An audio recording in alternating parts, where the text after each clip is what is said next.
የኢንጂነሩ አውራጣት ድንቅ የሸርሎክ ሆልምስ ታሪክ ከሰር አርተር ኮናን ዶይል ትርጉም ዳኛቸው ተፈራ።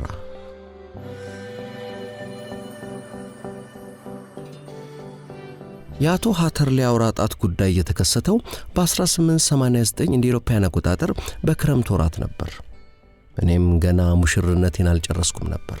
የሕክምና ዶክተር ለመሆን እየተለማመድኩ ነበርኩ።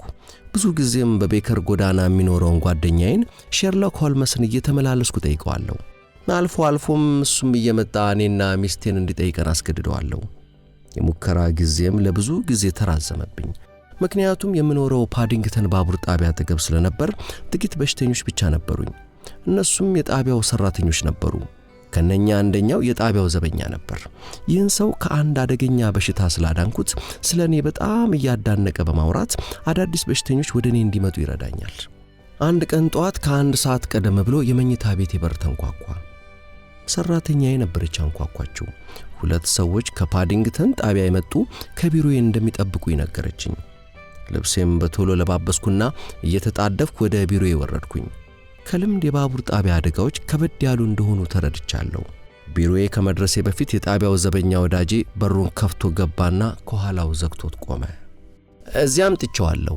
በአውራ ጣቱ በትከሻው ላይ አሳልፎ ወደ ክፍሉ እያመለከተ ልክ አንድ ልዩ አውሬ ይዞልኝ የመጣ ይመስል አዲስ በሽተኛ ነው እንዳይጠፋ ብዬ ነው ራሴው ይዤው የመጣሁት። በላውን እኔ ልሂድ ዶክተር፣ እኔም እንዳንተው ኃላፊነት አለብኝ።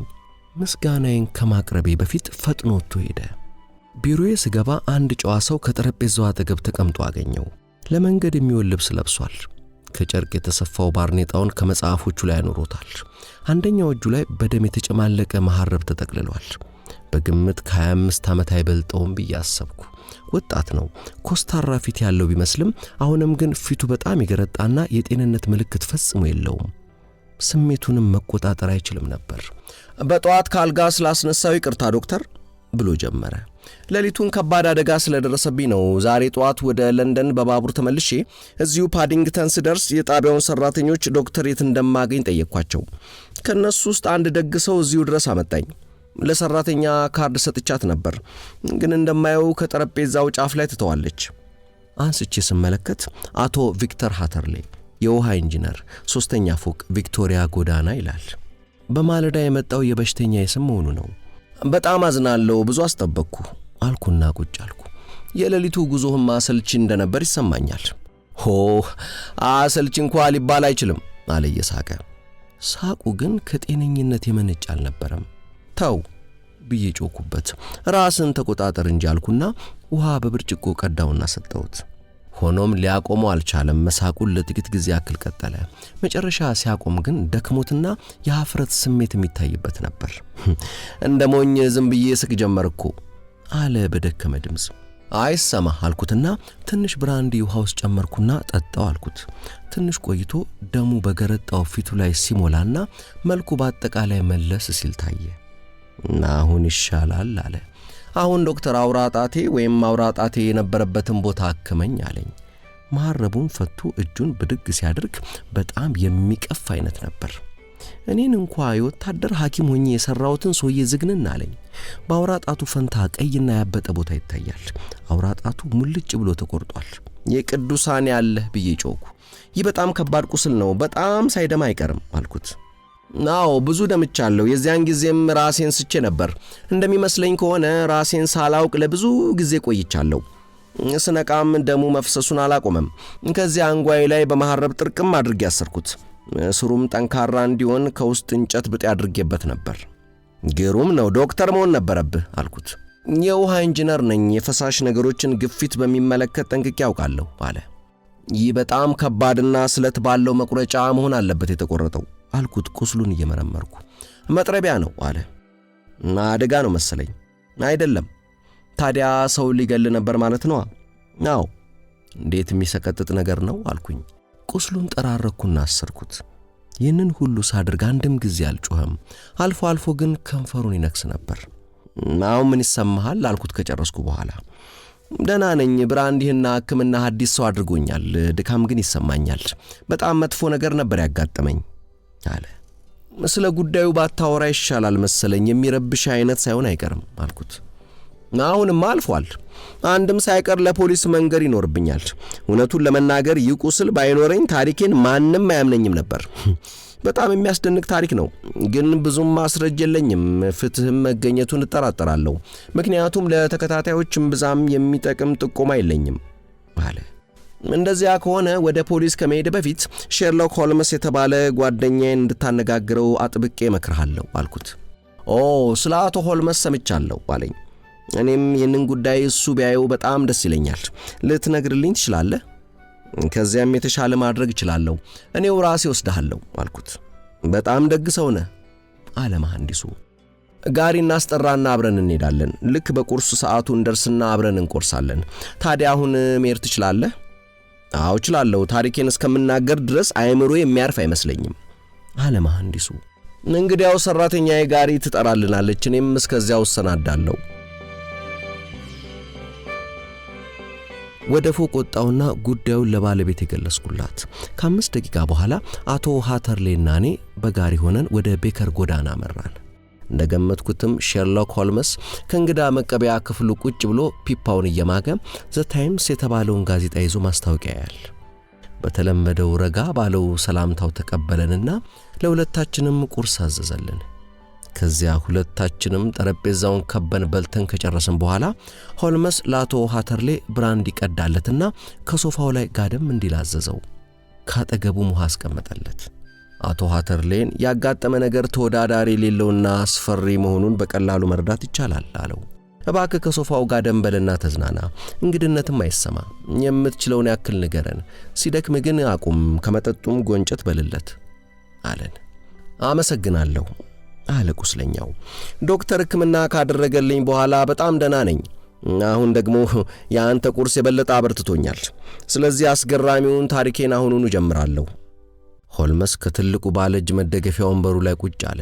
እንደተለመደው ሁሉ ፈዛዛ ፊቱና ገርበብ ያሉት አይኖቹ ለነገሩ ስሜት የሌለው አስመስለውታል።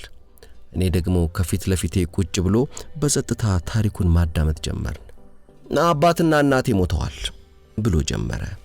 ያላገባሁና ምኖረውም በለንደን በሚገኝ አንድ ሆስቴል ውስጥ ነው። የውሃ ኢንጂነር ነኝ።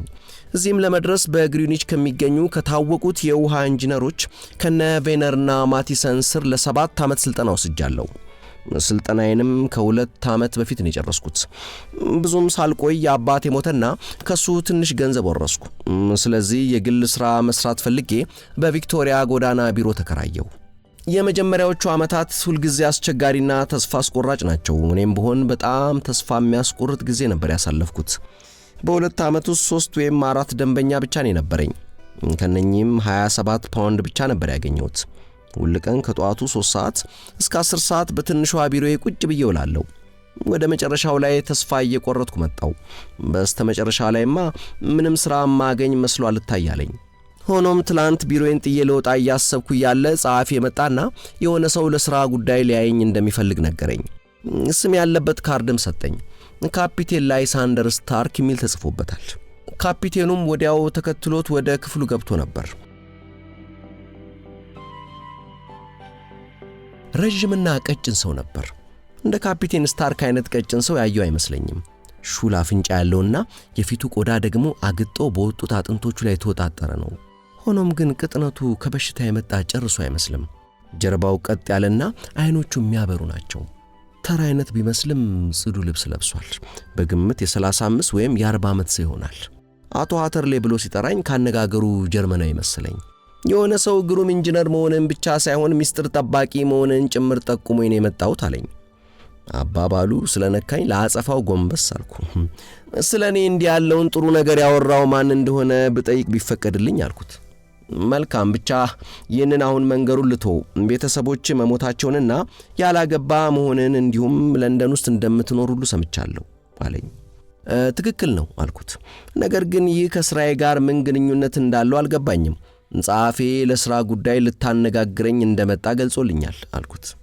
ናው እርግጥ ነው። ሆኖም ያልኩት በሙሉ ጠቃሚ ነው። ለአንተ የሚሆን ሥራ አለኝ፣ ግን ፍጹም የሆነ ሚስጥረኝነት ይጠይቃል። ፍጹም ሚስጥረኝነት በእርግጥም በዚህ ዓለም ካለ ሰው ሁሉ ብቻውን ከሚኖር ሰው ነው የሚጠበቀው። ታዲያ ሚስጥሩን ላለማውጣት ቃል ብገባል ታምነኛለህ ማለት ነው አልኩት። ስናገር በጣም ጥርጣሬ በተሞላበት ተመለከተኝ። ቃል ትገባለህ ማለት ነው ታዲያ አለኝ በመጨረሻ። አዎ ቃል እገባለሁ አልኩት። ስራውን ከመስራትም በፊት ከሰራም በኋላ ምንም ነገር ላይወጣ ቃል ትገባለህ ማለት ነው? ስለ ጉዳዩ በቃልም ሆነ በጽሑፍ በጭራሽ ላታነሳ ቃል ትገባለህ? ቃሌን እኮ የሰጠው መሰለኝ አልኩት። በጣም ጥሩ። ድንገት ብድግ ብሎ ክፍሉን አቋረጠና በሩን በረገደው። ከውጭ ግን ምንም ሰው አልነበረም። ግድ የለም አለ እየተመለሰ። ጸሐፊዎች አንዳንዴ አለቆቻቸው ምን እንደሚያደርጉ የማወቅ ፍላጎት እንዳላቸው አውቃለሁ። አሁን በሰላም ማውራት እንችላለን። መቀመጫውን ወደ እኔ በጣም አስጠግቶ ቁጭ አለና አንድ ጊዜ እንደገና በጥርጣሬና በማመንታት አይነት ተመለከተኝ። ይህን ነገር አልወደድኩትም። ይህን ልዩ የሆነ ሰው በትዕግስት ለማዳመጥ አዳገተኝ። እባክህ ለምን ልታየኝ እንደመጣ ንገረኝ አልኩት። የእኔ ጊዜ ዋጋ ያለው ነው አልኩት። ይህ እንኳ እውነት አልነበረም። ለአንድ ምሽት ሥራ 50 ፓውንድ ይስማማሃል ብሎ ጠየቀኝ። አዎ በጣም እንጂ አልኩት። የአንድ ምሽት ሥራ አልኩት እንጂ ሥራው እንኳ 1 ሰዓት ቢፈጅ ነው። ስለ አንድ የተበላሸ በውሃ ግፊት የሚሠራ ማሽን ያለህን ሐሳብ ነው የምንፈልገው። እናም ምን ሆኖ እንደተበላሸ ከገለጽክልን ራሳችንን ጠግነዋለን። ታዲያ ፈቃደኛ ነህ አለኝ። አዎ ነኝ አልኩት። ሥራው በጣም ቀላል ይመስላል፣ ክፍያው ደግሞ ግሩም ነው አልኩት።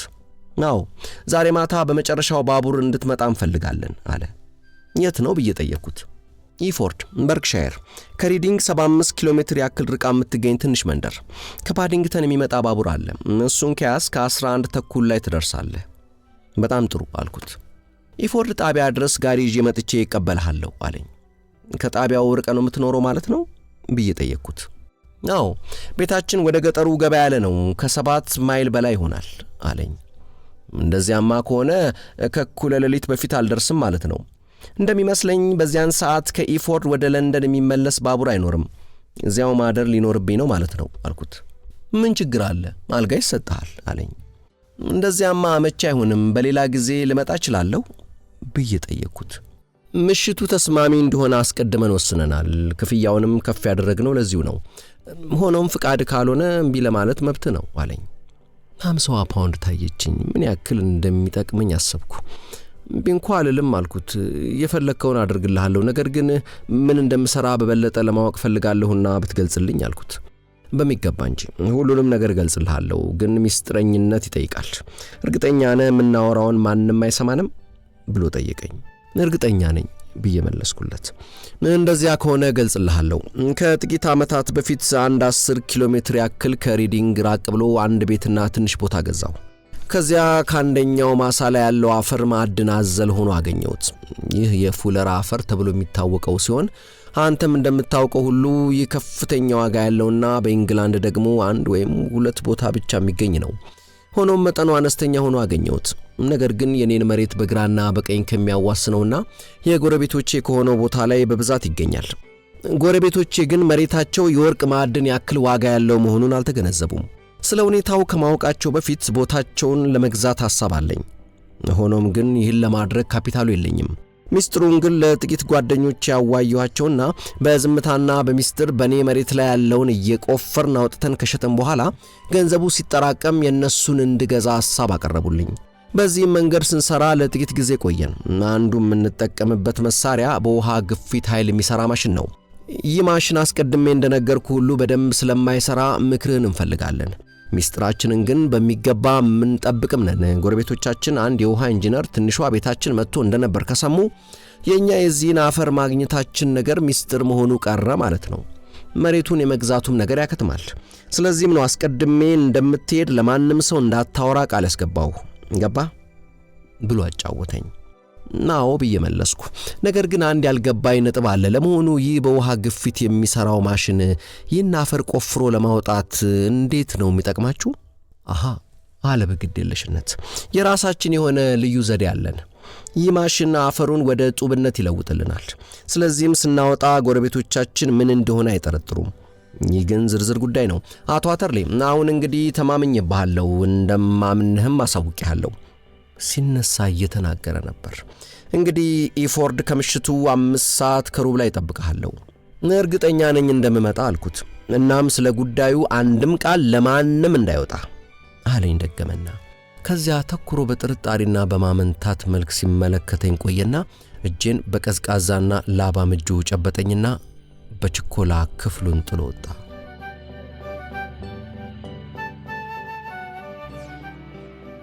ታዲያ ወንድሞቼ ጉዳዩን ብቻዬን ሆኜ ስለዚህ እንግዳ ሰውና ያልተለመደ ጥያቄ ሳስበው ግርም አለኝ። በእርግጥም በአንድ በኩል ደስተኛ ነበርኩ፣ ምክንያቱም ገንዘቡ ከፍ ያለና ይህን ለመሰለ ተመሳሳይ ቀላል ሥራ የሚከፈለውን ክፍያ በ10 እጥፍ የሚበልጥ በመሆኑ ነበር። በዚያም ላይ ይህ ዕድል ደግሞ ለሌላም ገድ ሊሆን ይችላል። ቢሆንም ታዲያ የሰውየው ሁኔታና ገጽታ ምንም ደስ አላለኝም ነበር። በዚያ ላይ የፉለር አፈር ጉዳይ ይህን ያክል አጣዳፊ የሌሊት ጉዞና ሚስጥረኝነት ያስፈለገበት ምክንያት ሊገባኝ አልቻለም። ለማንኛውም ፍርሃቴን ለማስወገድ ሞክሬ ከባድ ራት ከበላው በኋላ ወደ ፓዲንግተን ሄጄ ጉዞዬን ወደ ኢፎርድ ተያያዝኩት። አፌም በመስጋቱ በኩልም የካፒቴን ስታርክን ትዕዛዝ በሚገባ አክብሬያለሁ። ሪዲንግ ስደርስም ባቡር መለወጥ ነበረብኝ። ስለዚህም ወደ ኢፎርድ የሚሄደውን የመጨረሻውን ባቡር ያዝኩ። ትንሿና ጨለማዋ ጣቢያ ስደርስም 5 ሰዓት አልፏል። ከዚያ ጣቢያ የወረደ መንገደኛ እኔ ብቻ ነበርኩ። በጣቢያው የነበረ ሰው ቢኖር አንድ እንቅልፍ የተጫነው የጣቢያው ሰራተኛ ብቻ ነበር። ፋኖስ ይዞ ነበር። ሆኖም የትንሿን ጣቢያ በር እንዳለፍኩ ከመንገዱ ባሻገር ጨለማ ከጣለበት ውስጥ ካፒቴን ስታርክ ሲጠብቀኝ አገኘሁት። ምንም ነገር ሳይናገር እጄን ይዞ ያጣደፈ ወደ ጋሪ ወሰደኝ። ከገባንም በኋላ መስኮቶቹን ዘጋጋና ለነጂው ኳኳ አድርጎ ምልክት ሲሰጥ ፈረሱ አቅሙ ቻለ ድረስ መብረር ጀመረ። አንድ ፈረስ ብሎ ሆልመስ አቋረጠው። ናው አንድ ብቻ። ቀለሙ ምን አይነት እንደሆነ አይተህ ነበር? ናው ልገባ ስል በጋሪው ብርሃን አማካኝነት አይቼው ነበር። ደብዘዝ ያለ ቡኒ ቀለም ነበር። የደከመ ወይስ ገና የተጫነ ይመስል ነበር? ጠየቀ ሆልመስ። ገና አዲስ የተጫነ ነበር የሚመስለው መለሰ። አመሰግናለሁ፣ ስላቋረጥኩ ይቅርታ። እባክህን ይህን ግሩም ታሪክ ቀጥልልን። ለ1 ሰዓት ያክል ተጓዝን። ካፒቴን ስታርክ 7 ማይል ብቻ ነበር ያለኝ። ነገር ግን የወሰደብንን ጊዜና የተጓዝንበትን ፍጥነት ሳጤነው 10 ወይም 12 ይመስለኛል። አጠገቤ በጸጥታ ተቀምጦ እየመላለሰ በመጥፎ አስተያየት ይመለከተኝ ነበር። የገጠሩ መንገድ መጥፎ ነበር ማለት እችላለሁ፣ ምክንያቱም ጋሪው ሲበር በጣም ይንገጫገጭና ይዋዥቅ ነበር። በመስኮቱ ለማየት ሞክሬ ነበር። ሆኖም መስታወቶቹ ቀለም የተቀቡ በመሆናቸው አልፎ አልፎ ከሚታዩት ብርሃኖች በስተቀር የት እንዳለን ለማወቅ አልቻልኩም። አልፎ አልፎ ካፒቴኑን አናግረው ነበር። እሱ ግን አዎ ወይንም አይ ከሚል መልስ በስተቀር አይመልስልኝም። በመጨረሻም የሚንገጫገጨው ጋሪ ጸጥ አለ። ከዚያ በአንድ ሻል ባለ መንገድ ላይ መጓዝ ጀመርን። ጉዟችን ወዲያው አበቃ። ካፒቴን ስታርክ ዘሎ ወረደ። እኔም እንደዚያው ስከተል በቶሎ ብሎ እየጎተተ ክፍቱን በነበረው የፊት ለፊቱ በር ይዞኝ ገባ። ከጋሪው ወርደን ወዲያው ወደ ቤቱ ስለገባን ቤቱ ከውጭ ምን እንደሚመስል እንኳን ለማየት ጊዜ አላገኘሁም። ወዲያው ቤት እንደገባን ደግሞ በሩ በኃይል ሲዘጋና ጋሪው ሲንቀሳቀስ ሰማው። ቤቱ ሙሉ ለሙሉ ጨለማ ነበር። ከዚያ ካፒቴኑ ክብሪት መፈለግ ጀመረ። ይህንንም ሲያደርግ ለራሱ እያወራ ነበር። በድንገት ከአንደኛው የቤቱ ጥግ አንድ በር ሲከፈት ቢጫ ብርሃን ታየ። ብርሃኑ እየጎላ ሲመጣ አንድ ሴት ፋኖስ ይዛ አየሁ። ፋኖሱንም ወደ ላይ ከፍ በማድረግ ወደኛ ለማየት ትሞክር ነበር። ደስ የምትልና ሸግዬ ልብስ የለበሰች ነበረች። በውጭ ቋንቋ ጥያቄ አይነት የሚመስሉ ጥቂት ቃላቶችን ወረወረች። አብሮኝ ያለው ሰው በዚያ ቋንቋ አንዲት ኃይለ ቃል ሲወረውር ከድንጋጤዋ የተነሳ የያዘችውን መብራት ልጥለው ምንም አልቀራትም ነበር። ካፒቴን ስታርክ ጠጋ ብሎ የሆነ ነገር በጆሮ አንሾካሾከና ወደ ነበረችበት ክፍል ገፋፍቶ መልሶ አስገባት። ከዚያም መብራቱን ይዞ ወደ እኔ ተመልሶ መጣና የአንድ ሌላ ክፍል በር ከፈተ። እባክህ ለጥቂት ደቂቃዎች ያክል በትዕግስት ከዚህ ክፍል ቆይ አለኝ። ክፍሏ ትንሽና በመጠኑ ዕቃ ያላት ሆና ከመሃል ላይ አንድ ክብ ጠረጴዛ ተዘርግቶባታል። በጠረጴዛው ላይ በርከት ያሉ በጀርመንኛ የተጻፉ መጽሐፍ ተበታትነውበታል። ካፒቴኑ በሩ ጋር ካለች አንድ አነስተኛ ጠረጴዛ ላይ ፋኖሷን አስቀመጠ። ብዙ አላስጠብቅህም ብሎኝ ወደ ጨለማው ገባ። በጠረጴዛው ላይ የነበሩትን መጽሐፍቶች አገላበጥኳቸው። ምንም እንኳን ጀርመንኛ ባይገባኝም ሁለቱ ሳይንስ ነክ ነበሩ። የቀሩት ግጥም ነበሩ። ከዚያ አካባቢውን ለማየት ተስፋ በማድረግ ወደ መስኮቱ አመራው። ነገር ግን ከውጭ በኩል በጠንካራና በከባድ ጣውላ ታሽጓል። ልዩ ጸጥታ ያለበት ቤት ነበር። በቤት ውስጥ የሚሰማ ነገር ቢኖር ኮሪደሩ አካባቢ ካለ አንድ የግድግዳ እሳት የሚወጣ ድምጽ ብቻ ነበር። ቀስ በቀስም ስጋት ተሰማኝ። እነማን ናቸው እነዚህ ጀርመኖች? ምንስ እየሰሩ ነው ያሉት በእንደዚህ ያለ ገለልተኛና ጭር ያለ ቦታ? የማውቀው ነገር ቢኖር 10 ወይም 12 ማይል ከኢፎርድ ርቆ እንደሚገኝ ብቻ ነው እንጂ ወደ ሰሜን ወይም ደቡብ ወይም ምስራቅ ወይም ደግሞ ምዕራብ ይሆን የማውቀው ነገር አልነበረም። በእርግጥ ሪዲንግ ወይም ሌሎች ትላልቅ ከተሞች ከዚህ ርቀት ውስጥ ሊገኙ ይችላሉ። የካፒቴን ስታርክ ጸጥ ያለ ቤት ግን ከገጠሩስ መሆኑን ይመሰክራል። ስጋት ሲያድርብኝ ጊዜ በክፍሉ ውስጥ እያንጎራጎርኩና 50 ፓውንድን እያሰላሰልኩ ራሴን ለማበረታታት ሞከርኩ። በዚያ ሁኔታ ላይ ያለው የክፍሉ በር ካለ ድምጽ በቀስታ ሲከፈትና ከዚያም ያቺው ሴትዮ ከበሩ ላይ ቆማየው። ከኋላዋ ጨለማ ሲሆን እኔ ከነበርኩበት ክፍል የነበረው ቢጫማው ብርሃን በሴትዮዋ ድንጉጥና ውብ ፊት ላይ አበራ። ከሁኔታዋ በከፍተኛ ፍርሃት ውስጥ እንዳለች ለማወቅ አያዳግትም ነበር። ይህ ስላስደነገጠኝ የራሴም ደም ወደ በረዶነት ሲለወጥ ተሰማኝ። አንድ የሚንቀጠቀጥ ጣት ብድግ አድርጋ ዝም እንድል አስጠነቀቀችኝ። መለስ ብላ ወደ ጨለማው ስታይ ሲመለከቷት አይኖቿ የአንድ የደነበረ ፈረስ አይኖች ይመስላሉ። ከዚህ ቦታ መጥፋት አለብህ አለች በሹክሹክታ ረጋ ባለ መንፈስ ለማለት እየሞከረች። እዚህ ምንም የምትሰራው መልካም ነገር የለም ማለችኝ። የመጣውበትን ገና አልሰራሁም፣ የተባለውንም ማሽን ሳላይ ልመለስ አልችልም አልኳት። ከዚህ በመቆየት ምንም የምታተርፈው ነገር የለም አለች። በዚህ በር ማለፍ ትችላለህ፣ ማንም የሚያግድህ አይኖርም። ከዚያ የኔን ፈገግታና የእምቢታዬ ጭንቅላት ንቅናቄን ስታይ በእርጋታ ለመናገር ያደረገችው ጥረት ሁሉ ተረስቷት አንድ እርምጃ ጠጋ ብላ ስለ እግዚአብሔር ሲቻል እያለ ከዚህ ጥፋ አለችኝ። ነገር ግን በቀላሉ ሐሳቤን ልታስቀይረኝ አልቻለችም። እንዲያውም መሰናክሎቹ ውሳኔን እንድገፋበት አበረታቱኝ። 50 ፓውንድን ያደረኩትን አድካሚ ጉዞና ስጋት ላይ እየጣለኝ ሄደውን ምሽት ሁሉ አሰላሰልኩ። ይህ ሁሉ እንዲሁ በከንቱ ሊቀር? ለምንስ ነው ጥዬ የምጠፋው? የባለ ጉዳይን ትእዛዝ ሳልፈጽምና ለምሽቱ ስራዬ ዋጋዬን ሳልቀበል? ይህች ሴት እኮ ነካ ያደረጋት ልትሆን ትችላለች። ምንም እንኳን ማስጠንቀቂያዋ ፍርሃት ቢፈጥርብኝም አሁንም ፈርጠም ብዬ ራሴን ነቀነኩና የለም እቆያለሁ አልኩ። አንድ በር ከበላያችን በኃይል ሲዘጋና የኮቴ ድምጽ ሲከተለው ባይሰማ ኖሮ ውትወቷን ባላቆመች ነበር። ጆሮዋን ቀስራ ለጥቂት ጊዜ አዳመጠችና በተስፋ መቁረጥ እጆቿን ወደ ላይ አወናጭፋ ልክ በፊት በመጣችበት መልክ በቀስታና በቅልጥፍና በሩን መለስ አድርጋ ተሰወረች። ካፒቴን ስታርክ ወደ ክፍሉ ሲመጣ ሌላ ሰው አብሮት ነበር። ሁለተኛው ሰው ያጭርና ወፍራም የፍየል አይነት ሪዝ ከተጣጣፈ ክብ ፊቱ ላይ ወጣ ብሎ ይታያል። ካፒቴኑ አቶ ፈርግሰን ይባላል ብሎ አስተዋወቀኝ። አቶ ፈርግሰን ጸሐፊና አስተዳዳሪ ነው አለ ካፒቴኑ። ከዚያ የጥርጣሬ አስተያየት አሳየኝና አቶ ሃተርሌ ይህን በር ምን ነው አሁን የዘጋውት መሰለኝ ብሎ ጠየቀኝ። አዎ ብዬ መለስኩለት። ክፍሉ የተዘጋጋ በመሆኑ የታፈነ ስለመሰለኝ ትንሽ አየር እንዲገባ ከፍቼው ነበር አልኩት። መልካም፣ ስራችንን አሁኑኑ ብንጀምር ሳይሻል አይቀርም። አቶ ፈርግሰንና እኔ ማሽኑን እንድታየው ይዘን እንሄዳለን። ባርኔጣዬን መያዙ ሳይሻለኝ አይቀርም ብዬ አስባለሁ አልኩት። አያስፈልግም፣ እዚሁ ቤት ውስጥ እኮ ነው አለ። ምን እንዴ? እዚህ ቤት ውስጥ ሆነ ነው የፉለር አፈር የምትቆፍረው ብዬ በመገረም ጠየቅኩት። አይደለም፣ እዚህ ወደ ጡብነት የምንለውጥበት ቦታ ነው። እኛ አሁን ፍላጎታችን አንተ ይህን ማሽን እንድታየውና ችግሩን እንድታስረዳን ብቻ ነው። ተያይዘን ወደ ፎቁ ለመሄድ ካፒቴኑ ከፊት ለፊት መብራቱን ይዞ ከዚያ ወፍራሙ አስተዳዳሪና እኔ ተከታትለን ወጣን። ቤቱ የድሮ ቤት በመሆኑ ብዙ መተላለፊያና በሮች ስለነበሩት በቀላሉ አቅጣጫ ሊጠፋ ይችላል። ወለሉ ምንም ስጋጃ የሌለውና የላይኛው ክፍሎቹ ደግሞ ምንም ያክል ዕቃ የሌለባቸው ናቸው። ግድግዳው እየረገፈና መወርዛት በመጀመሩ አረንጓዴ አይነት መልክ እየያዘ መጥቷል።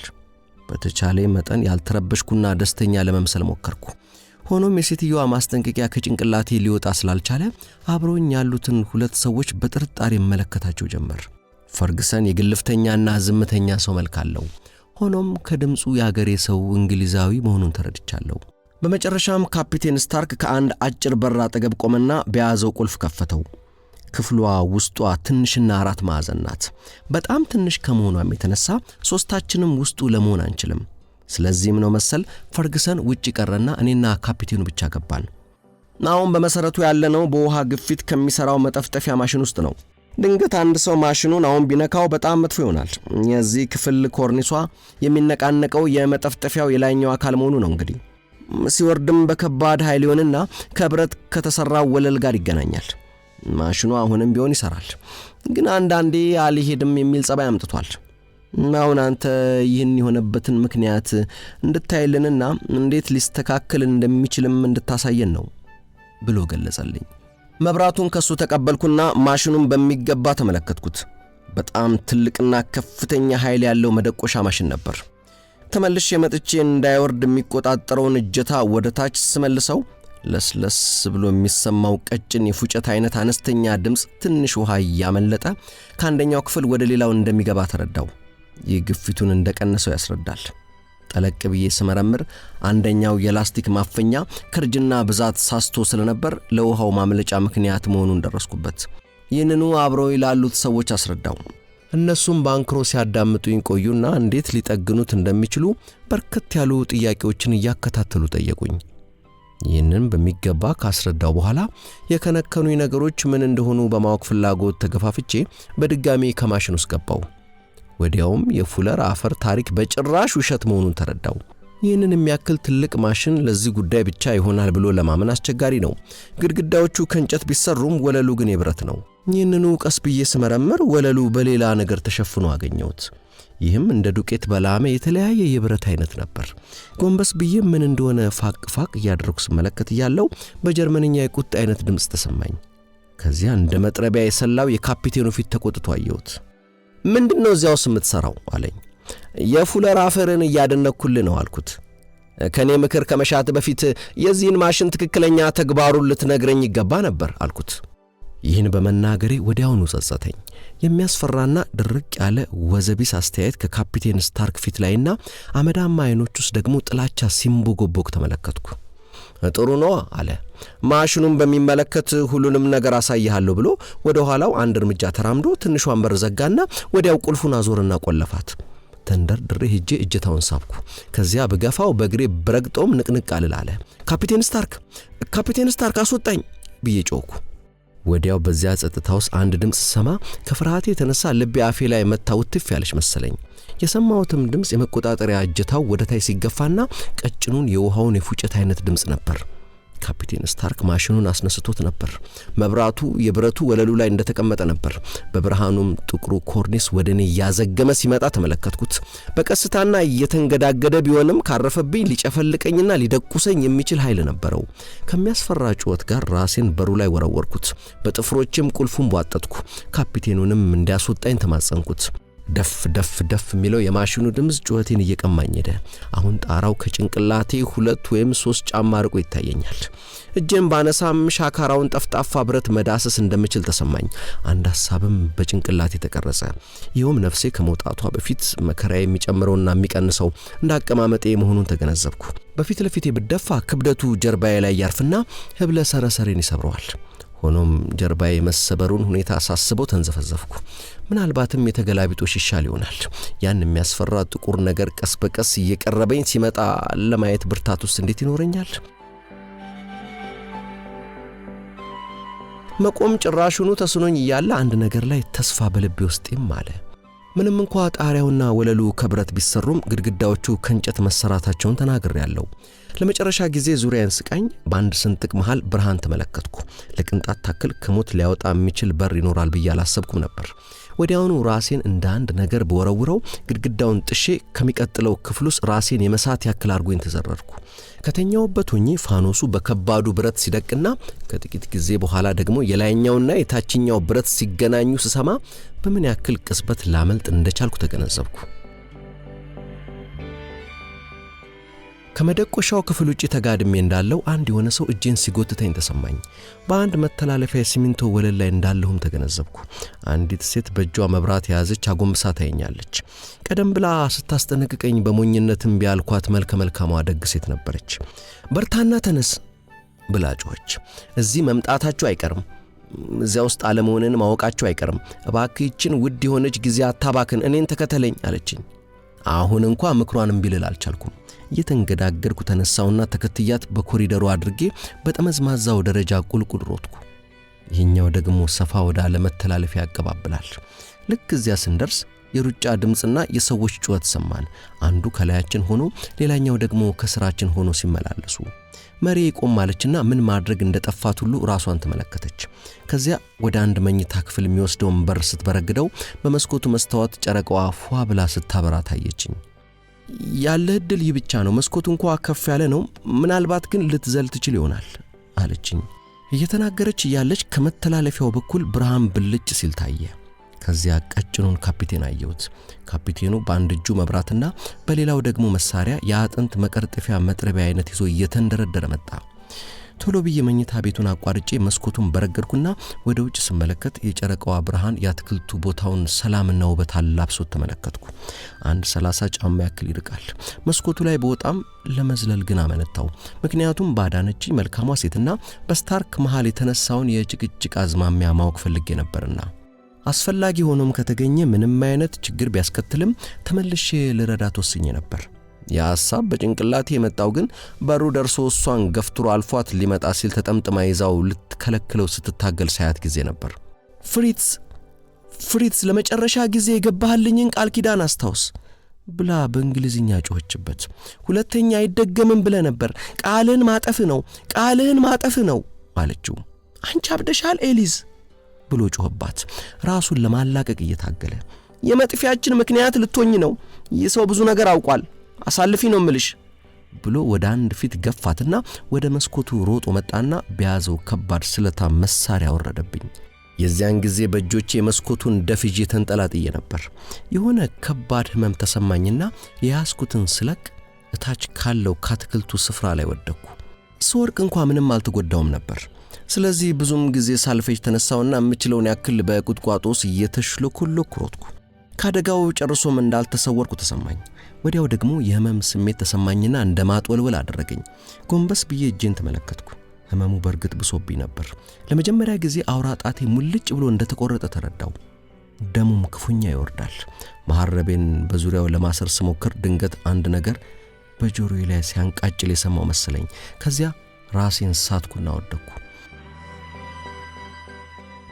ለምን ያክል ጊዜ ራሴን ስቼ እንደነበር አላውቅም። ለረጅም ጊዜ መሆን አለበት። ምክንያቱም ስነቃ እየነጋ ነበር። ልብሶቼ ረጥበውና ኮቴ ደግሞ በደም ተበክሎ አገኘሁት። ህመሙ የምሽቱን ግርግር ሲያስታውሰኝ ጊዜ አሁንም ቢሆን ካደጋው እንዳራኩ ተሰማኝና ብድግ አልኩ። ሆኖም አካባቢን ሳጤን ቤቱም ሆነ የአትክልት ቦታው አይታየኝም። ተኝቼ የቆየሁትም ከአንድ የገጠር መንገድ ዳርቻ መሆኑን ሳውቅ ደነቀኝ። ራቅ ብሎ አንድ ቤት ተመለከትኩ። ወደዚሁ ስራመድ ቆየውና አጠገቡ ስደርስ ያቺ ቀድሞ ያየዋት ትንሿ የባቡር ጣቢያ ሆና አገኘዋት። የሚዘገንነው ቁስሌ ባይኖር ኖሮ በእነኛ አስጨናቂ ሰዓቶች ያሳለፍኩት መከራ መጥፎ ህልም ሊመስለኝ ይችል ነበር። እንደዚያ ራሴን እንደመሳት እያደረገኝ እያለ ወደ ጣቢያው ገብቼ ስለማለዳው ባቡር ፕሮግራም ጠየቅኩ።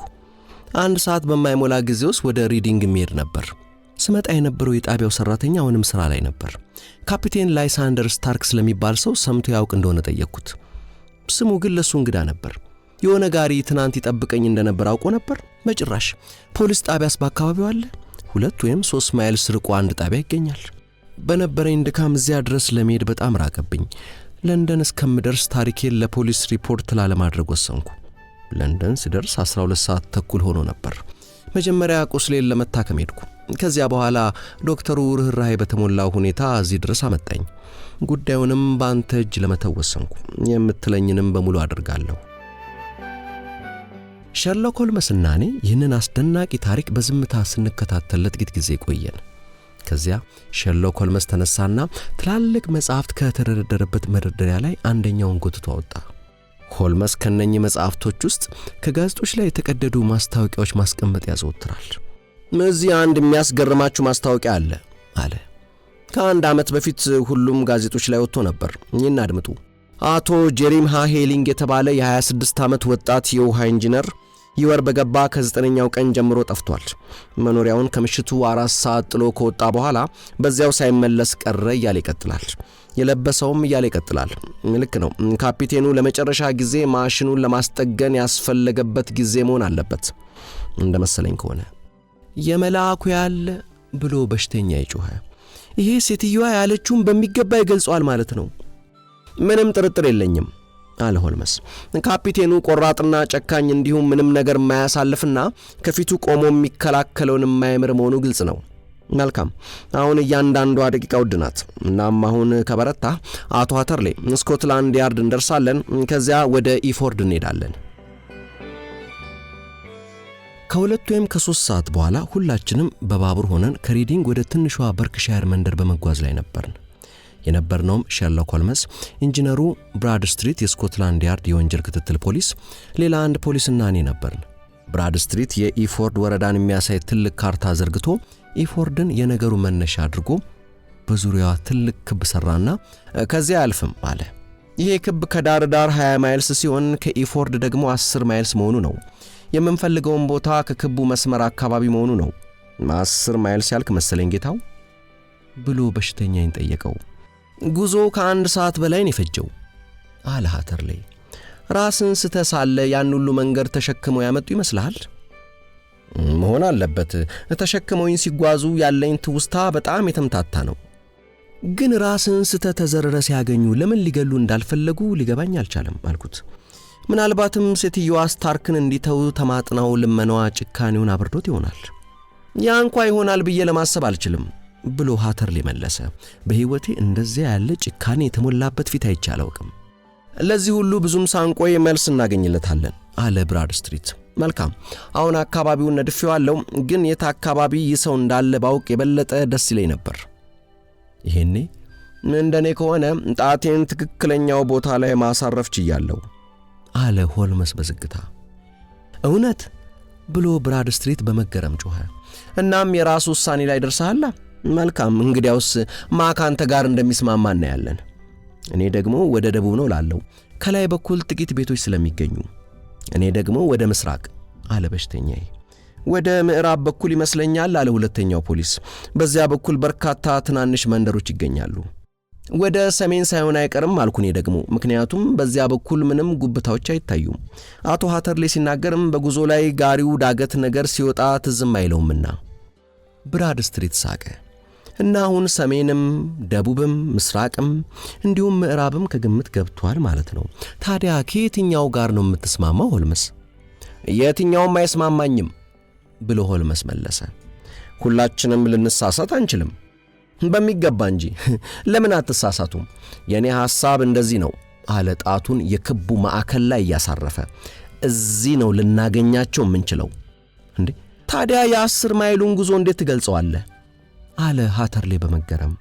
5 ማይል ወደፊት 5 ማይል ወደ ኋላ፣ ከዚህ የበለጠ የቀለለ ነገር የለም። አንተ ራሱ ተናግረኸዋል እኮ ፈረሱ ገና የተጫነ ነበር የሚመስለው ብለሃል። ፈረሱ ግን 10 ማይል መንገድ ተጉዞ ቢሆን ኖሮ እንደዚያ ሊመስል ከቶ አይችልም። ትክክል አለ ብራድስትሪት በማሰብ መልክ። ሊመስል የሚችል ገለጻ ነው።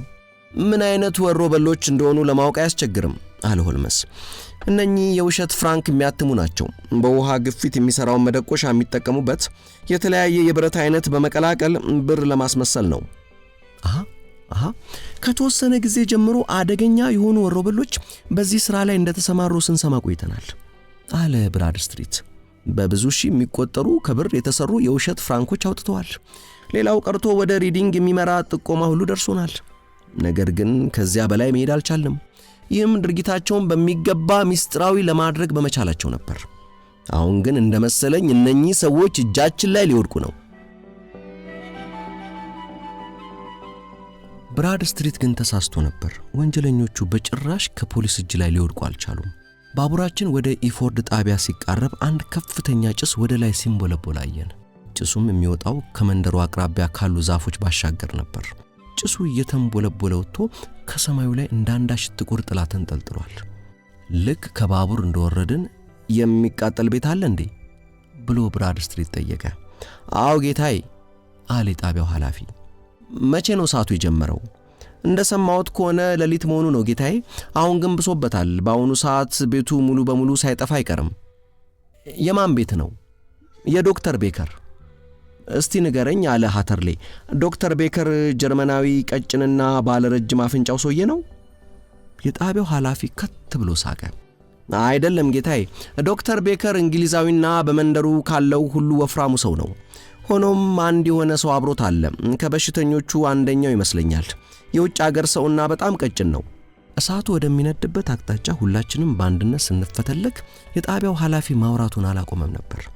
ከፊት ለፊታችን ከሚታየው አንድ አነስተኛ ጉብታ ላይ አንድ ትልቅ ነጭ ቤት ይገኛል። ጭሱና ነበልባሉ በእያንዳንዱ መስኮት ሲወጣ ይታያል። በአትክልት ቦታው ላይ ሆነው 3 የእሳት አደጋ መከላከያ ሰራተኞች በከንቱ ይደክማሉ። ይሄ ቤት ራሱ ነው አለ ሃተርሌ ደስታ በተቀላቀለበት ጩኸት። የተኛውባቸው ቁጥቋጦች ምንኛው? ሁለተኛው መስኮት የዘለልኩበት ነው። መልካም፣ ቢያንስ አለ ሆልመስ፣ ቢያንስ ወሮበሎቹ ላይ ቁጭትን ተወጣህ ማለት ነው። ያንተ ፋኖስ እዚያ የእንጨት ግድግዳዎች መሃል ስትጨፈለቅ የፈጠረችው እሳት ለመሆኑ አልጠራጠርም። ስታርክና ፈርግሰንም አንተን ለማግኘት በነበራቸው መረበሽ ሳያዩት ሊቀሩን እንደቻሉ መገመት አያዳግትም። አሁን በንቃት አይንን ከፍተ እነኚህን ሰዎች ከዚህ ከተሰበሰበው ሰው መሃል ለማየት ሞክር እስቲ። እኔ እንኳን በአሁኑ ሰዓት ከአንደኛው የእንግሊዝ ጠረፍ እንደሚገኙ ነው የሚሰማኝ። ሆልመስ በግምቱ አልተሳሳተም። ከዚያን ቀን ጀምሮ እስካሁን ድረስ ስለ ቆንጆዋ ሴትዮ ጨካኙ ጀርመናዊና ግልፍተኛው እንግሊዝ አንዳችም ነገር ተሰምቶ አያውቅም።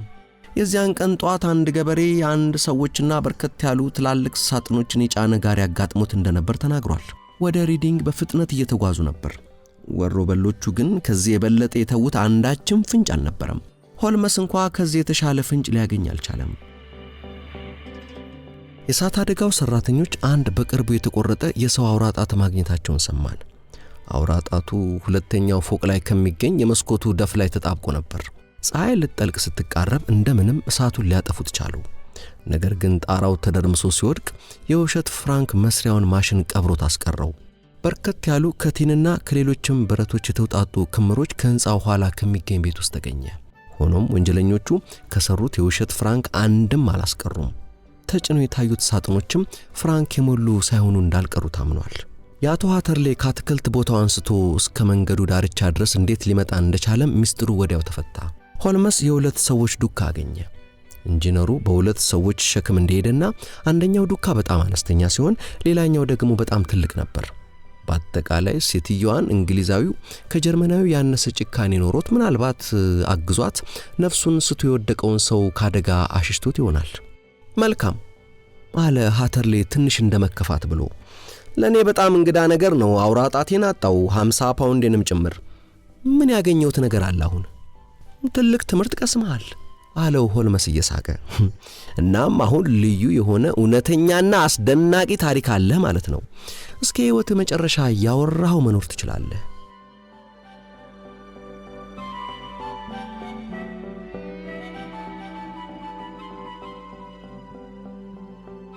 ውድ የቻናሌ ተከታታዮች የሰማችሁትን እንደወደዳችሁ ተስፋ አድርጋለሁ። ይህን የሰማችሁትን ወይም ወደ ቻናሌ ጎራ ብላችሁ የወደዳችኋቸውን ለወዳጆቻችሁ ማጋራቱን አትርሱ። ሰላም።